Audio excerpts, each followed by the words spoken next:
Assalamualaikum warahmatullahi wabarakatuh. Di sini saya Muhammad Alvan Saril Kirom dari kelas 5A Teknik Industri.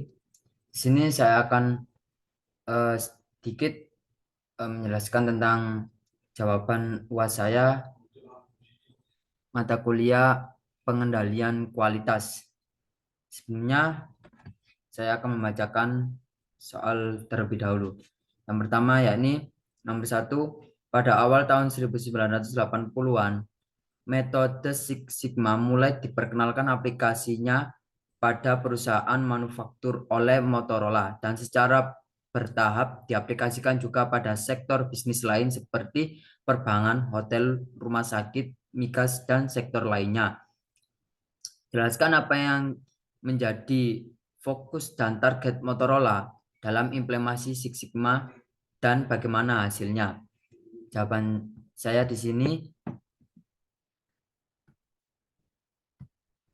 target Motorola Six Sigma dengan fokus pada peningkatan kualitas produk dan proses operasional.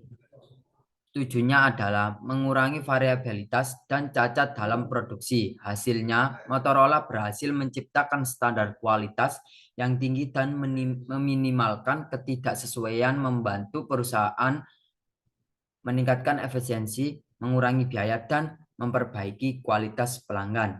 Itu jawaban nomor saya, itu jawaban saya yang pertama. Dan yang kedua, dalam implementasi Six Sigma terdapat pedoman yang dijadikan acuan, yakni ada 5 fase dalam upaya menyelesaikan proyek untuk mencapai level Six Sigma yang ditargetkan. Sebutkan, jelaskan 5 fase yang dimaksud. Yang pertama yakni ada fase define, yaitu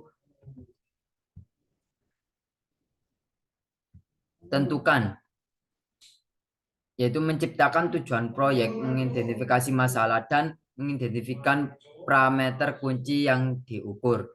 Dan yang kedua ada measure, ukur, yaitu mengumpulkan data untuk menilai situasi saat ini dan menentukan tingkat performa proses yang sedang berjalan. Tiga, analisis, yaitu menganalisis data untuk mengidentifikasi akar penyebab masalah, menentukan faktor yang mempengaruhi kinerja. Dan yang keempat, improve, memperbaiki, yaitu mengembangkan dan menerapkan solusi untuk mengatasi masalah yang diidentifikasi serta melakukan perbaikan pada proses. Dan yang terakhir ada kontrol, kendalikan, yaitu menetapkan metode kontrol untuk memastikan bahwa perubahan yang diterapkan tetap berjalan baik dan mencapai hasil yang diinginkan. Nomor 3, kualitas suatu perusahaan tidak hanya tergambarkan melalui hasil produk yang berkualitas saja, tetapi justru produk yang berkualitas itu merupakan luaran atau hasil dari manajemen perusahaan yang berkualitas. Sebutkan dan jelaskan minimal standar kualitas yang menjadi rujukan perusahaan sektor makanan dan minuman dalam menjamin kualitas produk atau manajemen perusahaan. Di sini yang pertama ada sistem manajemen pangan, memberikan panduan untuk sistem manajemen keamanan pangan. Dan yang kedua ada HACCP, yaitu Hazard Analysis Critical Control Point, yaitu sistem manajemen resiko yang fokus pada identifikasi, evaluasi, dan pengendalian biaya yang dapat mempengaruhi keamanan pangan. Yang ketiga GMP, Good Manufacturing Practice, yaitu menetapkan pedoman untuk praktik produksi yang baik dalam industri makanan dan minuman. Yang keempat ada SQF, yaitu Safe Quality Food.